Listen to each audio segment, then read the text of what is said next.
Team India కొత్త కోచ్గా బాధ్యతలు చేపట్టిన గౌతమ్ గంభీర్ తన మార్కు చూపించేందుకు ప్రయత్నిస్తున్నాడు. టీ20 సిరీస్ లో సూర్యకుమార్, రింకు సింగ్, పరాగ్లను బౌలింగ్ కు దింపిన గౌతీ తాజాగా వన్డే సిరీస్ లోనూ అదే ప్రయోగాన్ని కంటిన్యూ చేస్తున్నాడు.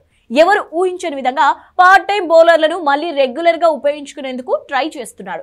శ్రీలంకతో రెండో వన్డేలో కెప్టెన్ రోహిత్ శర్మ బౌలింగ్ చేయడమే దీనికి నిదర్శనం. దాదాపు ఏడాది తర్వాత బంతిని అందుకున్న రోహిత్ 11 పరుగులు ఇచ్చాడు. నిజానికి హిట్ మ్యాన్ పేరిట ఐపీఎల్ లో హ్యాట్రిక్ కూడా ఉంది. భుజానికి సర్జరీ అయినప్పటి నుంచి రోహిత్ బౌలింగ్ చేయడం లేదు.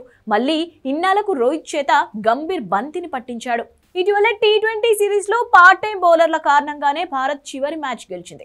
చివరి 12 బంతుల్లో 9 పరుగులే చేయాల్సిన దశలో రెగ్యులర్ బౌలర్లు ఉన్న పిచ్ పరిస్థితిని అర్థం చేసుకుని పార్ట్ టైం బౌలర్లు రింకు సింగ్, సూర్యకుమార్ల చేత బౌలింగ్ చేయించాడు.